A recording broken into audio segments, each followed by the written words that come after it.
the more you give yourself permission to be yourself, the more you magnetize people like you or people who respect you and love you and celebrate you for who you are. And I think when we see people that we admire or say, gosh, they're so cool, it's because they are confidently and authentically themselves in their own special way. And that just radiates. Hi, friend. Welcome to Gather and Growth, a show created for passionate, growth-focused rural women like you. From mindset work and building strong habits to exploring the unique joys and challenges of living rural, this is a show to leave you feeling joyful, inspired, and a little less alone. Together, we're on a journey of reaching for the most confident, healthy, and authentic version of ourselves, and I'm forever grateful to have you by my side. Whether you're currently running on a back road, shuffling kids to town, hopping along for a tractor ride, or 3 loads deep into folding laundry, grab yourself a nice coffee and let's dive in.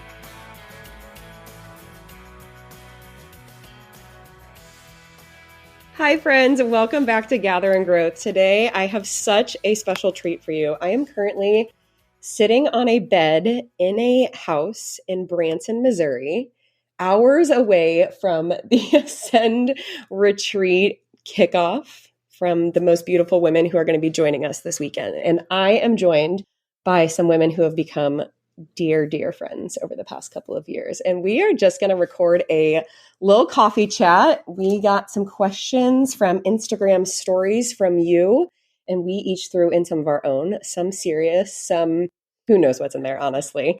And we're just going to give you our candid thoughts and answers. Kylie is painting her nails as we speak. We are in our comfy pajamas and we're just here for this. So I'll let everyone introduce themselves in case you're getting to know them for the first time. But otherwise, I think you're in for a real treat because I love these women so, so much. Hello there, friends. My name is Kiah Twisselman-Burchett, better known as Coach Kiah, and I have the incredible honor to be one of the coaches at Emily's second Ascend Retreat, which is just so exciting. For those of you that don't know me, I am a California cattle rancher turned life coach, motivational speaker, and fellow podcaster. And I'm just on a mission to empower others to love themselves deeper, care for themselves better, and find joy in this messy, beautiful journey of life. Hello, I'm Hannah Gable-Dorn. I am the photographer for the retreat. I live in South Central Nebraska, where my husband and I raise beef cattle. And I photograph shoebox photos that leave a legacy. And these are photos that we might not print off and hang on the walls today, but we'll keep them, print them, put them in our shoebox, and later down the road, they'll mean everything to us. Hi, friends. I am Kylie Epperson. I am a farmer. I am a image consultant, and I am a dear friend of Emily's, and I'm so honored to be at her Ascend Retreat. Doing this is just going to be such a wonderful event this year. Feels like we were just here. It's been 6 months. And so we've all grown so much. And so it's so fun for us to be together in this way, but it's also going to be so fun to introduce a whole new group of women, build that community, but also do that for ourselves. Mm-hmm. So that's not much about me, but here's the mic back. Here's who we are. Okay, we're going to start with an easy question because this is a coffee chat, although we have already finished our coffee. What is your go-to coffee order? Mine is if I'm at Starbucks, a venti iced Americano, 1 pump mocha, 1 pump caramel, 1 pump hazelnut, and 2 orders of bacon egg whites. I am as equally high maintenance at Starbucks. Mine's a venti skinny caramel macchiato, half cap if I've had too much caffeine already, half the pumps of syrup, and extra hot, and 2 orders of bacon. If I am at my favorite local coffee shop, I am ordering a latte with sugar-free English toffee syrup. Oh, yum. It's so good. Yum. Okay, listen, I like bougie coffee. I also like, hotel room free coffee. I like coffee in all forms. I would say my go-to Starbucks order specifically lately, I go through phases, is a venti extra hot pistachio latte. Maybe it's because I'm from California. I don't know. I think it's the pistachio. Jam, and maybe a snack. So that's my go-to. Okay. Are you ready for the next question? We're ready. Next question. As successful business owners, what is the biggest thing that's gotten you where you are? Such a great question. And I would say, and I think this probably has something to do with where I'm sitting right now, but I think that as an entrepreneur, especially, I could not have gotten to where I'm at without community. And I think community looks a lot of different ways, but I cherish the women that I'm sitting around right now in this room.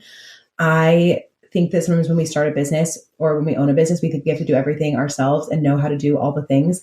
And the truth is that all of us are just trying to figure it out. And I tell you what, friends, it is so much easier to figure that out with a community of people who understand where you're at, who can support you in your growth, who maybe are better at some piece of business that you are, that you can also support them in the areas where you really thrive. In my experience, especially in the work that I do as a coach and as a speaker, I found entrepreneurship to be really exciting to have the freedom, but also very isolating. I was sitting at home all day long behind a computer. It just felt like I am the only one in this. And the truth is that you're not alone. And I think when we are able to find a community of people in that similar space, man, we just grow together. There's like one of my favorite quotes is a rising tide lifts all boats. And I just find that to be true. When one of us succeeds, we all succeed. So community for me is the biggest piece. I was going to say the exact same thing, which is honestly why we're here this weekend for the retreat. In my previous careers, both at the YMCA and as a teacher, I have just always been on collaborative teams. So similar to what you said, as an entrepreneur, I just found myself sitting in my dining room, spiraling out, trying to make decisions or figure something out, or just feel like I wasn't going crazy. So really going out of my way to build a support system and lean on other people and ask questions and bravely send Instagram messages to people that I felt like were too cool to be my friends, which is how half the people in this room are sitting here, is honestly like why I'm doing all of what I'm doing today. So samesies. Okay, I would echo community, but that would make this to be a very boring question and conversation. So I echo community because you guys said everything I'd ever want to say about friendship and knowing what you don't know and letting other people guide you in that way and support you. But I also think there's a lot of power in entrepreneurship and taking a risk on yourself. And so we can give grace to so many other people and empower them and encourage them, but we have to want to do the same for ourselves. And when we can take that risk and we have the communities to support that jump, that leap that we need to take to gamble on ourselves, that's when the real power comes. So it's almost like a dual answer, like community and also take the chance on yourself. Well, of course, I echo everything that they already said, but I'll take this a little bit different way. One thing is just the confidence. You have to have confidence in yourself and in your idea and what you believe in and what you're trying to do. And you just have to go for it because there will be naysayers along the way. And you just have to know deep down in your heart what you believe in, what you know will work, and just unapologetically go for it. And that has probably been what's gotten me to where I am. Yeah, great answer. Great answer. Yeah, I echo that. I actually recorded an episode recently about how I left my 9-to-5. And, as much as there's advice that you could give on what the transition looks like, I think the most important and hardest thing is just having the audacity to believe it's all going to work out. And no matter what you're doing. Like when people say like, oh, how'd you get into speaking? I'm like, I said I was a speaker and started talking about it. Like, I think some of the most successful in the people in the world, no matter whether you're an entrepreneur or an actor or an anything, it's just believing that it's possible and going all in. What's your favorite color and why? I'll start. Mine's green. I like to call it scourge green. If you're in agriculture whatsoever, that is like this really beautiful blend of mustard yellow and moss green. So again, for those of you who aren't in agriculture, scourge is a very sad illness that baby animals get specifically. They basically poop themselves and they get dehydrated and can get very, very sick. And so it just happens to be that I'm an autumn and House of Color consultant. And so that's a very important color in my color wheel. And I did bring 5 shirts in that exact same shade of beautiful scourge green. So that's my favorite color. And I don't know why, but like, that's why I love it. It's like ties my agriculture heart to my color world. In the most beautiful way possible. Okay, I would say for my whole life, my favorite color has been some variation of like teal, aqua, blue-ish. But since getting my colors done with Kylie, for sure, the biggest portion of my wardrobe is coral, some flavor of coral. I just love it so much. It is warm and inviting, but also vibrant and bright. So I just feel like it's kind of me in a color. I agree. I just love that the first poop joke that was made today was not me. It was Kylie. It's always going to be me. Yeah, I love a good poop joke. I also love Scour's Green, but I'm not going to say that one. Growing up, my favorite color was blue, always. And it's actually shifted. I would say I go through phases in coffee and in color. And lately, my favorite color has been lime green. And let me tell you, I would never have had the audacity to pick such a bold, vibrant color had I not got my colors done by Kylie. Now it's just something that I have gravitated towards, and I own a lot more lime green than I ever thought possible.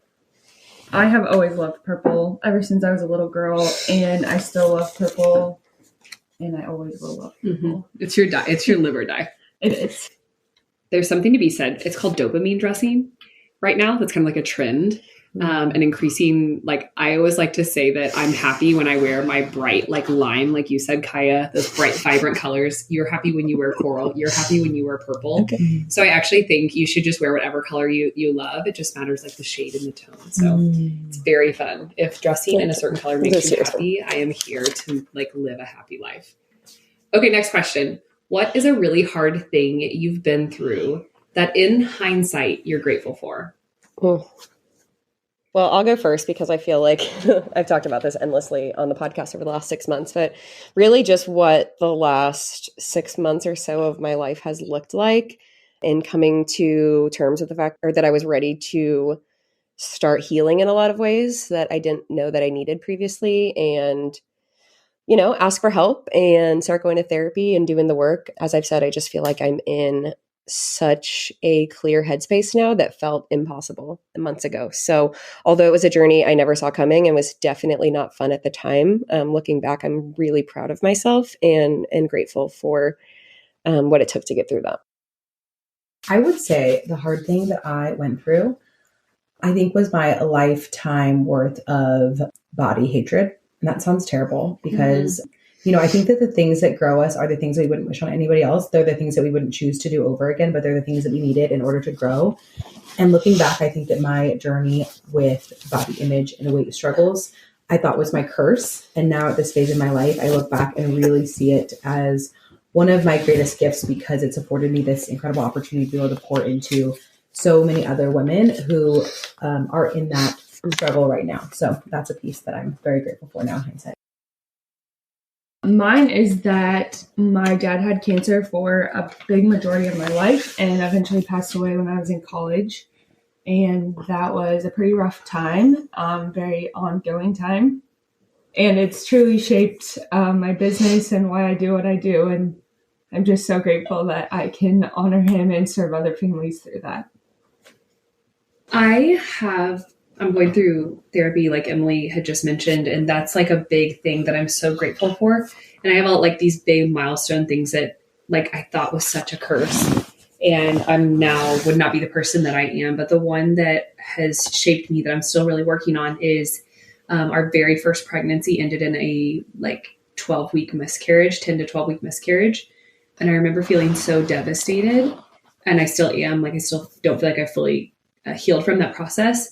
But I also can look now after having 3 beautiful children and understand that that baby in heaven was meant to be in heaven for whatever reason, and that I wouldn't have my beautiful 3 healthy, thriving children, and I wouldn't be their mom if I hadn't had that first experience. And so not business related at all, but it's the stuff that we go through that makes us stronger. Okay, this was a question that came from Emily's community, and it was, how do you deal with small town talk? I'm just going to assume that this person was thinking about gossipy small town talk, which is super hard to deal with. So no, you're not alone if that's something that you struggle with. I think for me, whether it's small town talk, whether it's talk behind your back within your family, even in your community with old friends maybe you were close with, maybe you're listening to this when you're in high school and it's just talk within your school, within your classmates. I think that the older I get and the more that I've learned about the way that we as people tend to project our own insecurities, it's helped me learn to recognize that while it doesn't feel good when other people talk about you negatively or try to tear down your dreams or make you feel dumb or silly, it almost 100% of the time has absolutely nothing to do with you. And it has everything to do with their own fear and their own insecurity that they're projecting onto you. And it's really helped me be more compassionately curious towards people who are cruel or mean or demeaning. Not that their behavior is okay, but to be able to say, oh, they must be really struggling with that right now. And I have struggled with that too. And I'm on the process of healing and they're just not there yet. I think that that helps me make peace with it and recognizing that this is actually really not about me. That doesn't necessarily make the talk stop, but we can't always make the talk stop. We can only really decide how we're going to let it affect us. And so that's been something that's really been helpful for me. Yeah, I echo what you said about oftentimes if someone is making the choice to say negative things. And I think the worst thing is when you walk into a room and you know that you've been a topic of conversation. And I think oftentimes, like Kiah said, when someone is choosing to do that, it's shining a light on their own insecurity. And the truth is, when you are doing something new or different that no one else around you is doing, whether that's starting a business or changing the way your health looks like or parenting differently or whatever, it's going to come with some level of criticism. And sometimes it does come from a place of genuine concern or worry. I think oftentimes, especially in our family or close friends, as humans, we want to be safe and keep the people we love safe. So I think that for me, the more confident that I have become in what I'm doing and who I am and what my purpose is in whatever choices I'm making, the less that impacts me. I know when I very first started my Instagram account, I literally started a new one because I didn't want anyone to know what I'm doing. Because I was like, oh, who am I to, start this thing? Or I don't want anyone to see this, or I don't want anyone to see me fail or stumble or look stupid. And now I'm like, okay, this is how I provide for my family. This is my life's work. I've seen the impact of it. And if you have something negative to say about it, like, sorry, that stinks. But it doesn't make it sting any less when it does happen. But again, that goes back to surrounding yourself with the right people. I've had more people in my life speak positively into the changes I've made and the things that I'm doing, that the opinions of people, what is it? It's like a Brene Brown quote, like, not taking opinions from anyone who's not in the arena or something like that. It's a Teddy Roosevelt quote. Yeah. And I think that's really important. So Kylie, what you think? I think social media and the internet currently allows us to have community outside of our small town, and that's so giving in a lot of ways. But we've all heard the saying, stay in your own lane. And just like you were mentioning, in the arena, if they're not competing with you and if there's no reason for their opinion to matter, then it shouldn't matter. Easier said than done. But comparison is such a dangerous game, and letting others' expectations of you is such a dangerous game to play. Even falling into your own expectations is a dangerous game to play. And so if I could give any advice on it, it would just be to narrow your focus on why you're doing it and on your motivations and, the mission that you're on, and don't let those outside voices influence you in that way. When I was first starting out in my entrepreneurial journey, I heard or read the saying that you can't worry about the opinions of people who are not paying your bills. And that stuck with me it has been years that has stuck with.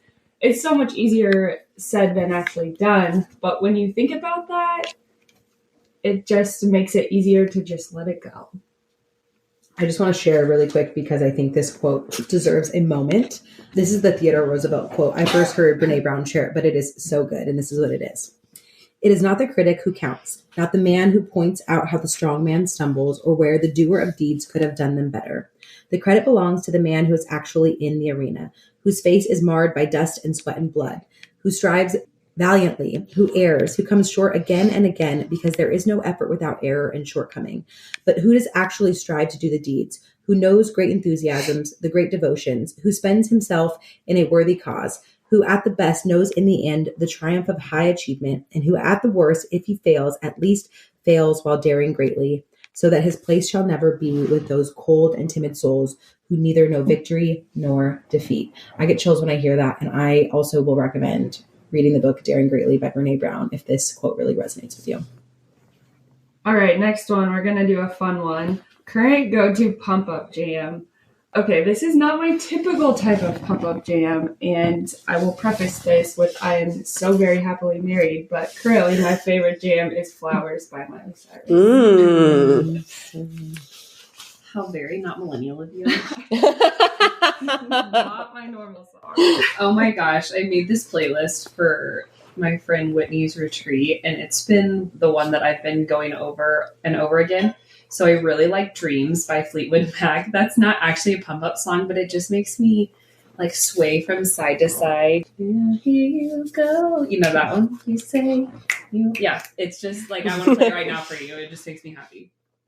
Okay, my forever go-to pump-up jam is also a Miley song from a different era, and that is Party in the USA. Oh my gosh, like, who doesn't want to dance on a table when that song comes on? But when I originally heard you say this question, I was thinking of the song we were listening to as we were prepping for the retreat, which is drunk and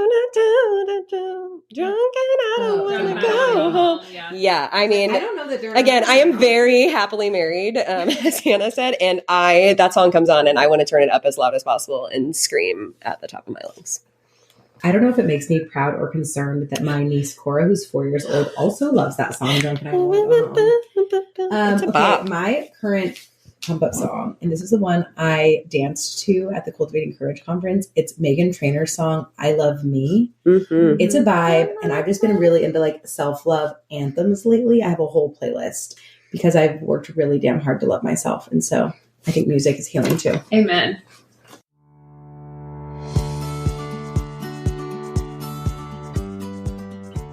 This is Arita. Thanks for listening to my podcast. If you like today's episode, we feel free. And attention to a friend, but say your power on those songs. Thank you very much for watching.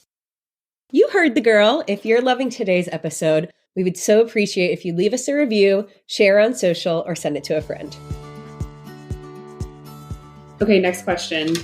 What would you do if you weren't doing this? If I weren't doing this, it's not a like, what would my dreams be? Because I do think that I couldn't quantify my dreams because I was so busy doing life.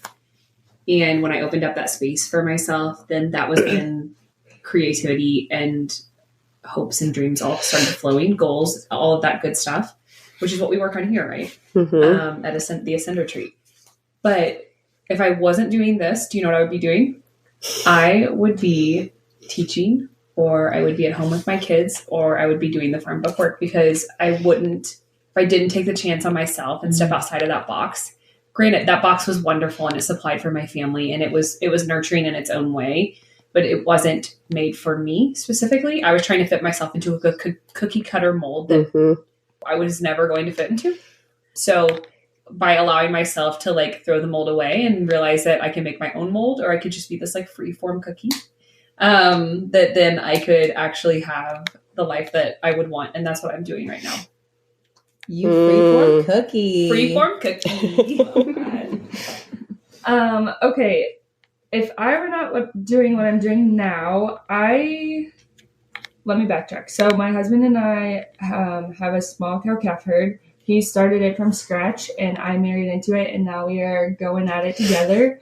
I did not grow up in agriculture. I was always interested in it. And so I think if I were to start over and do something else, I would find a farmer or rancher willing to teach someone from outside the industry how to live this lifestyle and how to do all the things. And I would just work for them until I could start my own thing.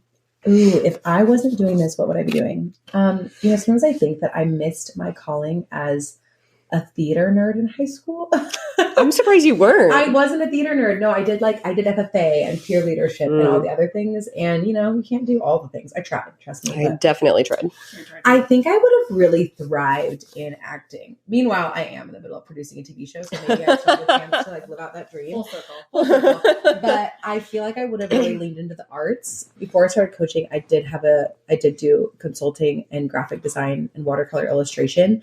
And I think if I wasn't doing this, maybe I would have really leaned into doing more art full time. So obviously before I was doing what I'm doing now, I was a teacher and I thought I'd be doing that forever. So that would obviously be on the table. When I was at the Y for a long time, when I was writing in my journal every morning, I was writing, I am the CEO of a nonprofit. So perhaps I would be at that place. Mm-hmm. I also have said if I could duplicate myself and live an entirely different life, I would be an event coordinator, like for weddings. I was an assistant for one at one point in my life and loved it, just wasn't willing to give up weekends and wanting to have a family. But I also really love clean teeth and feel like I could have thrived in being a dental hygienist. Ooh, I love getting my teeth cleaned. Like I would do it every week if I could. I love it. Okay. One do and one don't for starting a business. Mm. One do, solve a problem. You have to have a problem to solve. You cannot make a problem to try to solve. The problem has to already exist, and then it will be much easier to find clients. One don't is get too worried about details. When I first started, I felt I had to have a perfect brand and a perfect design and a perfect website. And that stuff has changed so many times over the course of getting started. And I don't even want to know how much time and money I wasted on that. So all that stuff can come later. They always say, so let me do one don't first. Like Hannah, don't try to do it all yourself. Like she said, you don't have to get hung up in the details on the early side. Also, once you're going through all those details, it is who, not how. It's a money mindset. Like you can pay somebody to do it and you can find a way to make that money back. And you can live a much happier life, not trying to do it all, the things that don't serve you and serve your personality. And so who, not how on the don't, like don't try to do it all yourself as a solving problem to that. Find someone else to do it for you. One do for starting a business is have faith in yourself. Simple as that.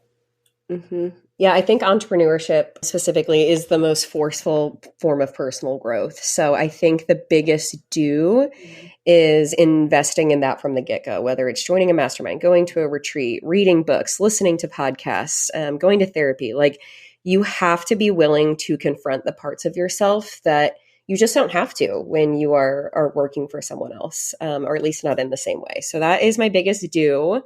And my biggest don't, I think, kind of echoes what Hannah said, but don't overthink it or feel like you need to have like an elaborate business plan or every single micro detail. Because the truth is your business, your idea, your passion is going to evolve as you do.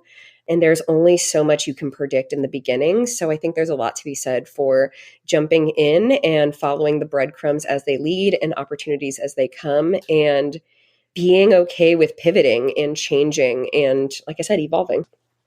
These are so good. I would say do get started and fail a lot, like a lot. I think the thing that stops a lot of people from even going into business, even if they've been sitting on the idea or the dream or the desire to be an entrepreneur, and maybe stops them from ever doing it, is because they are afraid to fail. And I am here to tell you that you are going to fail. In fact, I hope you fail a crap ton, because that is the only way that you get better, the only way that you grow. And so if you are someone that is starting a business, I hope you fail your face off this year. Like get really, really comfortable with failing and just standing back up. I would say don't be afraid to ask the people that you admire questions. And maybe that means paying them to work with them. Maybe that means sliding into their DMs, like Emily alluded to earlier. Don't be afraid to ask questions. I believe, this is me speaking for myself here, I believe that there is room for all of us. And so if I can reach a hand down to help another person up, I personally am more than willing to do that. And not everybody is, but a lot of people are. And I would say that finding a mentor is really important. And I say that not meaning that you have to like actually have a mentor that even knows you. When I started as a business or as an entrepreneur, I binged business podcasts like it was my job. And those podcast hosts have no idea that I exist, but they very much were mentors for me in the beginning and gave me so many resources that really helped me get started. So that is my do and don't. Okay, next question. What is one big goal you're working on? Ooh, I think my problem is I have 17,000 and I need to reduce them down. I'll share the one big goal I'm working on right now is me and one of my best friends. We are producing a pilot episode for a TV show called Backroad Cowgirls. And our goal this year is to finish the official pilot episode and begin the process of shopping it out to major networks. So, making it up as we go, but very excited for that journey. Catch us on the big screen one day. Any award winners, we're just manifesting. Can we all come to your premiere? Absolutely. We'll be there. I'm working on becoming fully self-employed. I still have a part-time job for now. Not for long. I am currently balancing like my agriculture influencing personal brand with also my house of color, understanding more and more each day that it's all me. And one goal that I have with that is to increase revenue with doing less work. Isn't everybody's goals that? Mhm. How basic. But like makeup sales, we have incredible season specific makeup that just shines the light on you and not on, it doesn't look like you're playing in your mom's makeup, and it's just literally the most perfect match for you once you get your season. But then I also want to help convert a lot of my color clients to style, because style is that like transformational process of giving up all that crap that you once tried. Like color's one thing, sure. Okay, you look better in autumn colors than winter, whatever. But when you realize what your true style is, there's so much love. There's like next level confidence and authenticity, and those combined is just a phenomenal transformation to watch. Okay, so one of my big goals for this year is to grow a person. Okay, no, but really, yes. Yeah, and really a lot of the things that I am planning to pour into this year are things that I put into motion last year. Growing, speaking, and planning the next retreat, and facilitating masterminds that really have an impact on lives. I have declared out loud that I am going to start writing a book, which I know is something also Kiah is. I only shared one.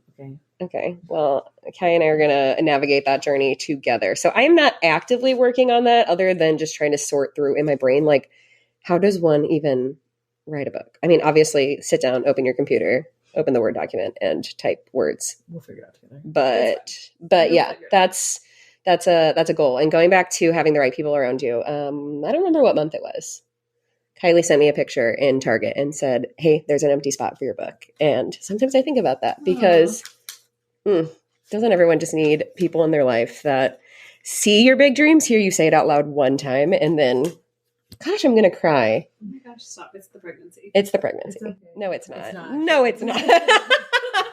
No, it's not. I'm crying. But just remember them and continuously remind them that it's possible. So yeah. Okay. Also, off of that, I never ever want to be an author to a book, and that's okay. So, like in that same breath of have friends that support you, know that as you're, I guess they're. Hold on. Can I start another question? Did you get to go on that last one? Yeah, she said. Okay, sorry. One of the questions right here was advice you would give to someone starting their entrepreneurial journey, and so this kind of piggybacks right off of that. Okay. Stop comparing yourself to others. Like, we're gonna get all these good do's. Do this, because these women are true bad boss babes. Didn't cuss, wanted to cuss. You're welcome. We can put the explicit. And but don't compare yourself to others, and understand that it's so exciting to do whatever you want to do, and to do and have the opportunity to do anything that you want to do. But we also don't have to do everything that everyone else is doing. And so you guys want to write a book, I'm here for that. I will edit it. And by edit it, I mean, like, I'll read it and say, like, I hate this or I like this.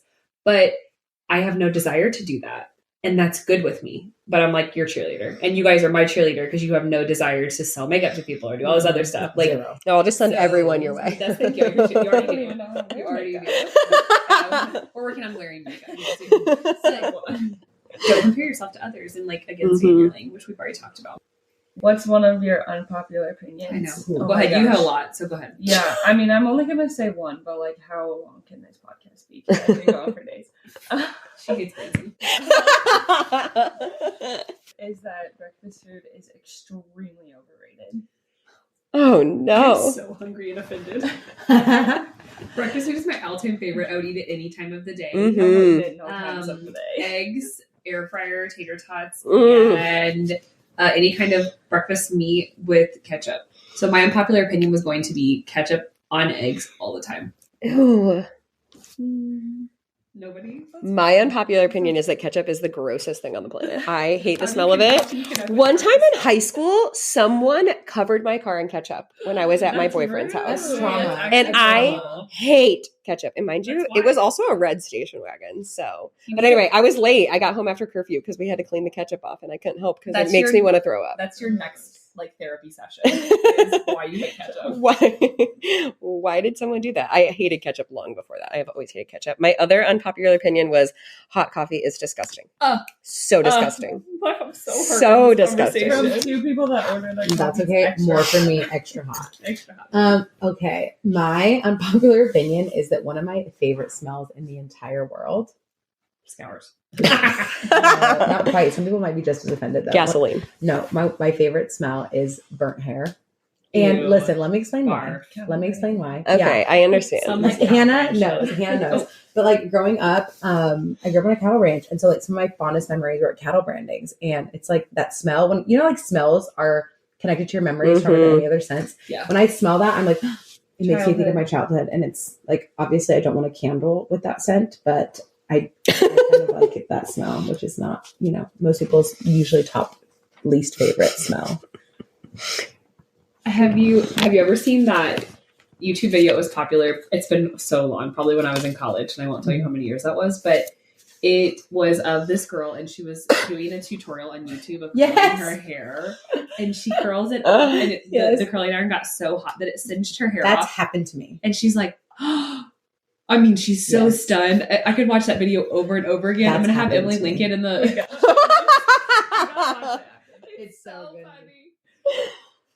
Okay, this was another one in the box, but tips for, I think this could really be for anyone, tips for navigating people in your life, whether you would describe them as toxic or unsupportive or differing opinions, but especially when it's like people that you love, maybe people in your family or friends that you recognize that you don't see eye to eye on things or you're never going to, but it's someone you really care for. Kiah, I feel like you're going to have just really great advice for this because Kiah like just speaks with wisdom that makes me want to cry all the time.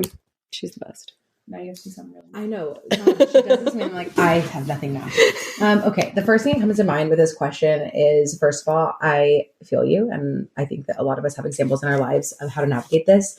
Boundaries are a beautiful thing. Yes. They are a beautiful thing and a hard thing sometimes, especially if you're new to setting and honoring your boundaries. One thing I will say about boundaries are something that is very loving for you and the other person.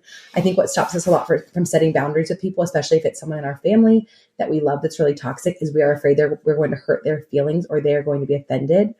But the reason that you are setting the boundary is the first place is to safeguard your relationship with them.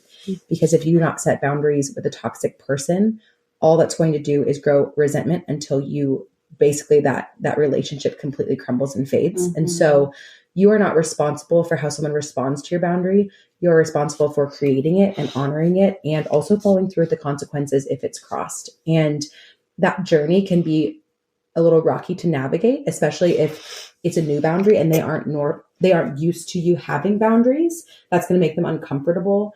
But long term, that is the way that you are able to navigate healthy, happy, whole relationships. And boundaries can look a lot of different ways. A boundary can be that you really manage how much time you spend with that person. It can be setting boundaries for how you will allow yourself to be spoken to by that person. But boundaries are huge. And there's also some really, really great books out there that talk about boundaries that I highly recommend from professionals much more experienced than I am to speak to that. But you need to understand what's best for you and understand that when you set a boundary, it is loving for you and the person you're setting the boundary with. I have a much more direct answer in the fact that when it's gone too far, for me personally, it's gone too far. And so in my style assessment for personalities, we talk a lot about how we handle things in our lives. And one of the questions is when someone when necessary, can you sever a relationship or can you not sever a relationship? And it doesn't matter. There's no right or wrong. There's no good or bad answer. For me, I can sever a relationship. When it's gone too far, I have reasons to not be around you any longer. Now, when those unsupportive people maybe live in your own house, we still have to do a lot more assessing to our lives and how we handle them. But I think boundaries is such a wonderful answer. Boundaries for you are going to be different than boundaries for other people. How I handle a situation and am direct and be like, okay, like I've done enough. This is all I can do. And then I can let it go. Other people can't. And that's just how God made us. And so again, you are so unique. You're uniquely you. God made you uniquely yourself, and your personality has been shaped by all your past experiences, whether they be good experiences, bad experiences. You are just uniquely you. And so figure out what boundaries work for you. And again, as Kiah said, they work for both you and the other party, because keeping yourself in that toxic cycle is just it's such a disservice to yourself. I think for anyone who identifies as being a helper or wanting to make the world a better place than they found it, we can fall into this tendency of wanting to help change someone or make them different or improve their situation the way we see fit. And one thing that has been really important for me to realize and understand is it is not my responsibility to fix anyone else. I can do the work on myself to understand how things impact me. I can do the work on myself to keep myself safe. And ultimately, it is my responsibility to focus on my family. And those are the people that I directly live with and have influence on and have brought into this world. And everyone outside of that, I get to decide what our interactions look like and how much I'm going to let things impact me, even if they've really upset me in the past, and what it looks like to love someone in their own unique way, but understand that you are not going to change them and it is not your responsibility to do so, and that you don't owe anyone any level of anything that you know is detrimental to your physical, mental, or emotional health. Okay, last question. This one was also popped in the box and it kind of made me giggle. It said, how did y'all get so dang cool? And I have to say, for the majority of my childhood and adolescence, I would never have used the word cool to describe who I was in myself and my own skin and how I felt like I related to people in a social structure. And I think the thing that has made me so confident in who I am today is learning how to navigate those situations and being okay with not being the most popular girl in the room and understanding what it looks like to lead with kindness and include people who aren't included and build my own table and understand what that looks like and how to be the most authentically me in every variation of that form. And, things like House of Color and understanding your style and color. This is, I promise this is not a commercial for House of Color, but I think, that along with a lot of personal growth work and therapy, it's just like the more you give yourself permission to be yourself, the more you magnetize people like you or people who respect you and love you and celebrate you for who you are. And I think when we see people that we admire or say, gosh, they're so cool, it's because they are confidently and authentically themselves in their own special way. And that just radiates coolness. And so, yeah, I would say that everyone that I know is cool because they are uniquely themselves. Ditto. Listen, this is also not sponsored by Brene Brown, but I want to say because I love it so much. Maybe it could be sponsored by Brene Brown. I know. I mean, hey, Brene, I'm also trying to manifest that. This is the thing. Like Emily said, when people admire you, it's because they see something in you that they want to embody more of in themselves, or it's a piece of themselves that they admire that they are seeing as you, in you as a mirror. And I think, like Emily said, I think that confidence, when we see confidence in other people, it's really inspiring. I will also say it can also be triggering for insecurities and making us feel very full of themselves because we're not confident in ourselves as well. But there are so many people in my life and in the world that I think are so cool that are absolutely nothing like me. But I think, like what Emily said, it has to do with their ability to embrace who they authentically are unapologetically. And I think at the end of the day, we all really want that.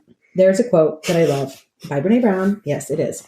That is so big because when I was little, all I wanted to do was be cool. All I wanted to do was to fit in. And I spent my whole life trying to fit in. And I think a lot of us spend our entire lives trying to fit in. So hear me now. This is the quote. Fitting in is becoming who you think you need to be in order to be accepted.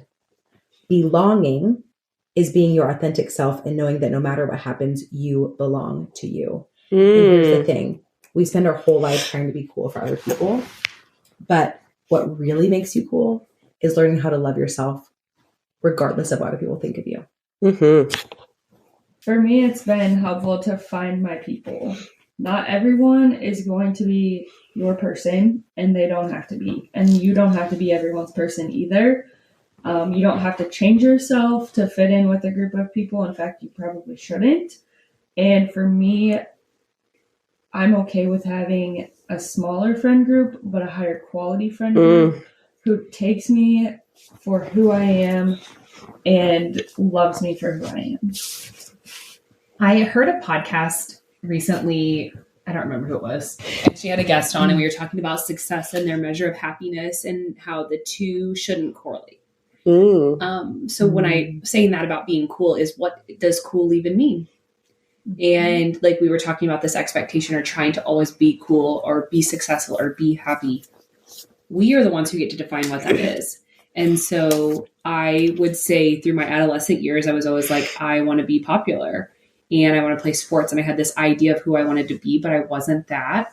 And I did find a lot of unhappiness and unsettledness that manifested into my adult years. And it wasn't until recently that I'm working through a lot of that, like perfectionism and what is cool and who makes that rule of what cool is. And so what my advice would be on becoming cool like us is loving yourself. That's exactly right. And that's a question that's really resonated me from my therapist is, do you love yourself?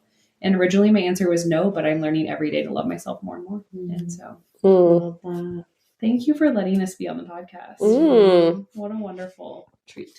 I just, like I said, over the past couple of years, these women have become so near and dear to my heart. They have seen me at my absolute best and they have seen me at my sobbing worst. And I just think what a gift.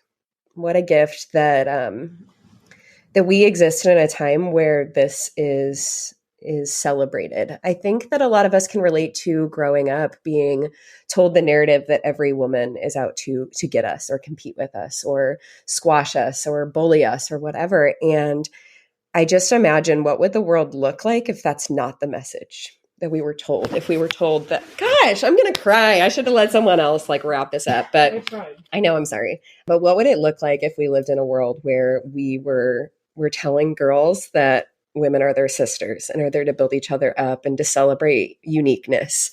And I know I'm playing one small part of that by hosting retreats and masterminds and bringing these friends together. But it is so important in the work that I'm doing to celebrate each and every one of you and each and every one of the people that are sitting next to me today. So thank you for listening to our coffee chat where we actually didn't have coffee because we drank it all. I hope that you enjoyed today's episode and laughed right alongside of us and gleaned a little bit of wisdom from specifically the Brene Brown quotes. It was Teddy Roosevelt and Jenna Kutcher. Until next time, I am so forever grateful for you, and we'll see you next week. Have I told you today how much I appreciate you? I'd like to imagine this was a meaningful backyard patio kind of chat between friends sipping LaCroix at sunset. If you enjoyed today's show, please take a screenshot to share or forward this episode to a friend. You can also find me at Emily Rushell over on social to continue the conversation. It's truly a joy to hear what tidbits and takeaways made an impact on your day. As always, all links and resources mentioned in today's episode can be found in the show notes listed below or over at emilyrushell.com. Special thanks to my podcast manager, Jill Carr, for the time and love she puts into producing Gather and Growth for this community. What a blessing it is to be on this personal growth journey together. Forever grateful for you.